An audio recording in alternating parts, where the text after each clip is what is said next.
Hey everyone, and welcome to Hans Wargaming. Earlier this year, I bought the rulebook for a little game called Frostgrave. It's often touted as a great alternative to Warhammer by its passionate fan base, and I wanted to find out why. Frostgrave, created by Joseph McCullough and published by Osprey Games, is a skirmish war game where players lead bands of adventurers through the frozen ruins of the ancient city of Felstad. Each player takes on the role of a wizard from one of 10 unique schools of magic, commanding a warband of soldiers and apprentices. The game is built on a solid narrative foundation and has fun mechanics that encourage creativity. To me, it's what you get when you combine the immersive RPG elements of D&D with the crunchy tactical depth of Warhammer. One of the first things you see when you're looking through the rulebook is this beautiful illustration by Arumor, depicting the frozen ruins of Felstad. I really like this illustration. I love the contrast of the white snow sitting on top of the brown stonework, and I wanted to create a core terrain set that captured that aesthetic. In preparation to do some Frostgrave content, I came across this set of ruins on my mini factory called Frostguard by Ian Lovecraft, and I had to have it. For some reason, this set comes with some horsemen. I'm not planning on using those models, but this set is a great value, and I just viewed them as a nice added bonus. After purchasing the files, I fired up my FDM printer and got to work. Several months later. I had some issues with my FDM printer, and it really drug out the printing process on this project. After several failed attempts to repair my old printer, I finally just gave up and bought a new machine. But eventually I did get the set printed out. In this video, we're going to be comparing a few common products used to smooth out layer lines on FDM prints, how I painted this set, and how I created these snow effects. FDM prints are notorious for having visible layer lines. There are a few methods people use for smoothing out those layer lines. I'm going to be going over what I consider to be the subtractive method, meaning you add filler to the prints to fill in those micro gaps between the layers, and then sand down the filler to smooth out the prints. Because sanding down the filler is a lot easier than sanding down the plastic. This is my first real attempt at making FDM prints look pretty, so I wanted to compare a few different products to find out which one I prefer. I used two different brands of Automotive filler primer and acrylic gesso. I applied a thick coat initially, spraying the piece with water to thin down the gesso if needed. The goal is to fill the gaps as much as possible without covering up the detail on the ruins. Once I had full coverage, I stippled the gesso and removed the excess. For areas like the windows, it helps to have a smaller brush to help remove the excess gesso. Here's what one coat looks like unsanded. I added some paint to the second layer of gesso to make it easier to compare the two, but you could add paint to the first layer too if you wanted. Again, getting full coverage, then stippling and removing the excess. For the Automotive primer, I just took the ruins outside and sprayed them. Alright, so here's my initial comparison of these filler primers. First up, we have the Iron Armor, the Harbor Freight brand. I'm going to compare this directly to the Rust-Oleum filler primer. The Harbor Freight version is cheaper, but you also only get 10 ounces compared to 12 ounces. So if you factor that in, they are pretty much about the same price, honestly. This is how much I got done with the Harbor Freight bottle, and this is how much I was able to get done with the Rust-Oleum primer. I did two fairly thick coats on both of these. I was really trying to hide the layers on these horizontal surfaces because they were pretty prominent. You can still see them, but I haven't sanded any of this stuff yet. I just wanted to show you like initially how this looked, just give you like an initial reaction comparing the two at this stage.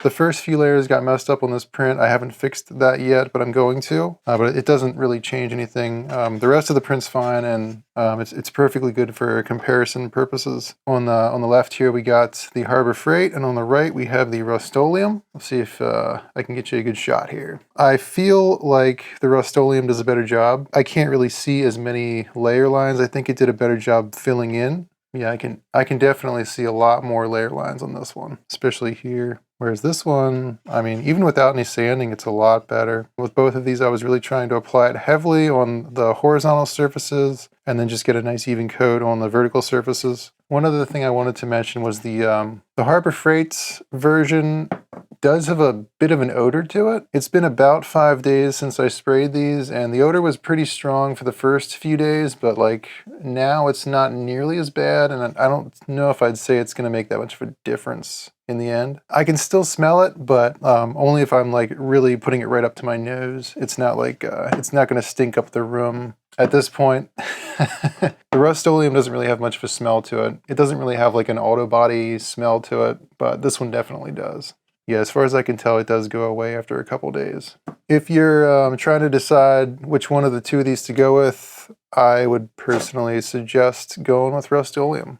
Onto the Gesso. I put 2 coats of this stuff on pretty liberally. Again, I haven't sanded these yet. I think it did a pretty good job covering up the layer lines. One of the nice things about the Gesso is you can stipple it on, and that really helps to kind of hide the layer lines. I have quite a bit of Gesso that I want to use up, so I'm probably going to be doing most of my prints with the Gesso until I do use it up. If that wasn't an issue, I think honestly at this point I would probably stick with the Gesso anyway. Or maybe even you could do like an initial coat with the Rust-Oleum and then put the Gesso over top of that. I don't know if that would be beneficial or not. Probably not. Yeah, I'm pretty happy with the coverage on this one. Here's the rounded dome. You can still see quite a bit of layer lines on that, but I don't think that's going to be hard to smooth out, honestly.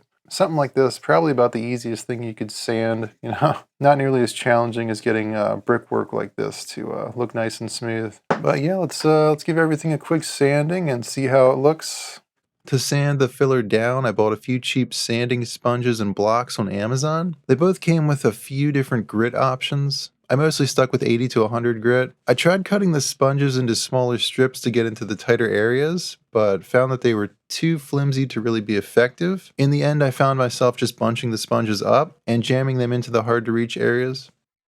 These wide ear sanding blocks, however, don't really have any give to them. Bending them isn't really an option, so I just used them for the flatter areas. I found myself wishing I had just spent more money on some 3M sanding blocks. I've used them for woodworking projects in the past, and they are expensive, so that's why I kind of wanted to try some cheaper options for this project. But the 3M blocks, in my experience, they do have a little bit more give than the ones I bought on Amazon, and I feel like they probably have just the right amount of give for something like this. Because ideally, I think you'd want a sanding block that conforms to the shape of the print a little bit. And a lot of 3M blocks, you can get them with angled edges, which I think would make it a lot easier to get into those hard-to-reach areas. My suggestion would be to pick some of those 3M sanding blocks up instead of this stuff. So yeah, I can't really say I recommend these sponges. And that's not to say that these two products didn't work at all. They did work. I just think that a 3M sanding block would have worked better. I did eventually get these runes sanded down. All right, so I went over each of these and sanded them down, and then I took one piece out of each set and spray painted them just to show you what my base coat is going to look like. So we'll start with the Gesso. It was a little tricky to get into these like finer detail areas, but I tried my best. I was mostly concerned about the flat surfaces where those layer lines were really prominent. I think the Gesso did a pretty good job. That's probably what I'm going to use from now on just because I have it on hand. But I feel like they all did a fairly good job. I'll try and get a good shot of each one here. So, I mean, you can still kind of see some of these layer lines. It really depends how much sanding you want to do. I'm just trying to get it to the point where at a glance, it isn't really that obvious that it's 3D printed. I did 2 layers of spray paint. First I went in with some London Gray. That's going to be my darker tone, and then my lighter tone is Nutmeg. The spray paint is fairly thick, so it does kind of cover up those layer lines a little bit as well. You can't see it like in the corner here on this trim work. This kind of stuff, I mean, yeah, it's just really hard to get in there. I did my best without, I mean, I didn't want to spend like a half an hour on each one of these. I think that's a little excessive, but I spent maybe 5 minutes sanding each one. I'm happy with this. Pretty happy with how the dome came out. It could use a little bit more sanding. So I think what I'm going to do is I'm going to go through each one of these with maybe a 220 grit and just do a final sanding on each one. But it's definitely already a lot better than it was. Here's the Rust-Oleum primer. Again, the flatter areas look pretty good, but like those corner pieces where there's a lot of trim and just hard to reach areas, you can definitely see them in there. And then on the underside here, I wasn't even going to try and get in there. I mean, most of the time that's not going to be visible anyway. I don't really think it's worth putting effort into. Yeah, this one you can actually see the rock work on the ground here. This stuff, like good luck getting into that with a flat sponge. or any sort of sanding block. So, and I did my best, but still quite a bit of layer lines there. Actually, the spray paint did a pretty good job of hiding that. Like, you can barely tell they're there. Yeah, I mean, it looks really muddy, but I mean, it's rubble, you know, so it's not out of place. And I think in the end, I think it's going to look pretty good. I think the spray paint really helped with the walls too. Again, here in the corners, I mean, you're gonna have spots where it's just hard to get to. It's just part of the process. Doesn't need to be perfect. Onto the Harbor Freight filler. I was really trying to sand down these flat areas. Flat surfaces like this shouldn't be that hard to clean up. I'm kind of curious to see what the spray paint does to that once I do it. Yeah, I mean, I'd say this is pretty comparable to the other filler as far as how well it did, how easy it was to sand. I will say that the spray filler really has trouble where you're joining pieces together and there's a pretty decent gap there. It doesn't do a very good job of hiding that gap. It's a lot more prominent on this piece. So I think I'm actually going to go over this one with the gesso and just trying to hide that line a little better. Yeah, because that's pretty bad. But yeah, definitely an improvement. And then here's the one I spray painted. Again, you can see it did a really good job of hiding the layer lines on those flatter rubble areas. They're a little bit more prominent on the inside here just because it was so hard to get to that spot. I could probably just spray paint that a little more and it would just completely hide it. Yeah, my hands are a little dusty. Probably shouldn't touch this too much. The brickwork's a little different on this one. It's more angular towards the bottom of the bricks, and I think that's really noticeable. Yeah, I mean, that was kind of hard to clean up. I could have maybe sanded that a little more, but if you're looking at it straight on, it's not too obvious. The brickwork up here, I think, looks pretty decent. It's not super obvious. Again, here, like anywhere that's hard to reach on the bottom edge here. But again, you're not going to really see that much. Yeah, the goal is to get it to the point where you can dry brush it and it's not going to pick up those edges. So I'm going to clean the rest of these up and get them spray painted, and we'll see how it looks at that point. And then we'll start doing some brush work on these. I decided to use Milliput to clean up these two ruins. The gaps were just too wide. I don't think gesso would have worked. And I also super glued some sand onto a few spots to make the rubble look a little bit more realistic. Once everything was base coated, I mixed some black and brown paint with some gesso to create a darker brown for the rubble areas. This helps the ruin to stand out from the ground. I also used that brown in some of the corners and shaded areas. After applying it, I would give it a spritz of water and sweep the raised bricks with a paper towel, using dabbing and sweeping motions to blend the darker brown into the ruins. Then I went back in with the paint and touched up the edges around the rubble areas. Once that was dry, I went in with some burnt umber, painting about 1 in every 5 bricks. This just creates a bit of a natural variation in the stonework. Doesn't need to be precise, just enough to keep the bricks from looking like they're all one flat color.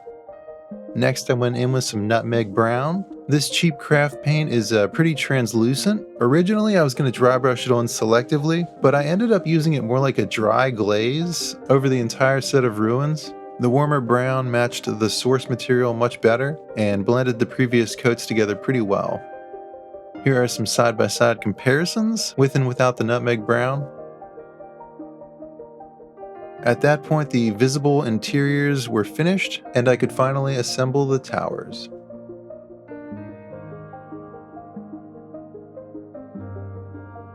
I had been debating for weeks on whether or not to add snow to these ruins. After doing a test ruin with snow, it became pretty clear that snow is the way to go. I fearlessly dry brushed pure white over the ruins, catching the edges and bringing out that detailed brickwork. I've been using scrap pieces of styrofoam as a texture palette, and I gotta say it actually works pretty well. I like to throw that in there just to make the point that you don't really need a texture palette. Anything with a texture on it will do. And here's another side-by-side comparison. If I wasn't planning on adding snow to this set, I would have dry brushed it with a light brown instead of a pure white. So this isn't my first snow project, and if there's one thing I've learned about applying large amounts of snow, it's to use modeling paste for the bulk of the snow and apply Woodland Scenic snowflakes on top of that as a topper. So gesso is actually thick enough to use as a paste, and the gesso that I have is also white, so I wanted to try using it as a substitute for modeling paste, which tends to be pretty expensive. This actually worked really well. I used a sculpting tool to apply the gesso, globbing it on any surface where snow would lay. It might help to bring up some reference pictures for this if you feel like you need it. I know usually snow is blowing from a certain direction, so it'll pile up on like one side of a building, but I opted to do an even coat of it around all of the sides, just because on the tabletop these ruins are going to be oriented in different directions, and I think it would look weird if the snow was piled up on the right side of one ruin and the left side of another ruin, you know what I mean? So that's why I opted to do that. I basically just assumed that the snow was just coming directly down. I applied it a little heavier in some of the corners. You know how like sometimes you'll see snow kind of like blown into the corner of a building? That's kind of what I was going for in some spots. But yeah, again, like just use reference pictures if you need them for this. I tried to apply all of the gesso in one shot on each ruin before applying the snow, but gesso does start to dry once you apply it, so if you feel like that's going to happen, you might have to split the ruin up into 2 application sessions, or maybe even more, depending on how big it is. Oh, and one last thing, if you didn't notice, I applied the snow on top of a piece of cardboard. This is just a cereal box that I opened up and just laid out. That way you can easily collect the snow and pour it back into the container once you're done. If you do snow this way, those snowflakes will go pretty far, and I do think they really help to sell the look of the snow, so I definitely recommend using those. I gave these a full day to dry before handling them. The thicker areas of gesso could end up taking a couple weeks to dry fully, so just keep that in mind. I wouldn't put them in airtight storage for quite a while. You aren't going to be able to pile gesso as high as you can pile modeling paste, but for projects like this, you don't really need super deep snow. You could always do multiple coats if you do want deeper snow.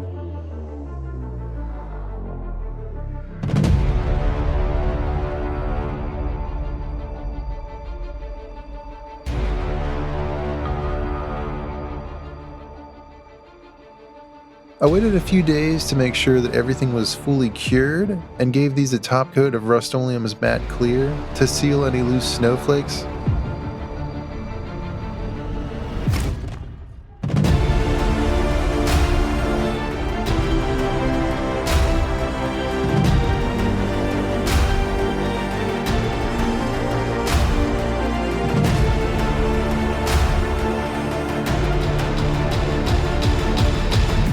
I hope you enjoyed this video. I'm really happy with how this set came out, and I'm looking forward to using these ruins in some games. Thanks for watching. A big thanks to my patrons. Your support helps keep this channel chugging along. That's all for now. Hope you have a good day, and I will see you later.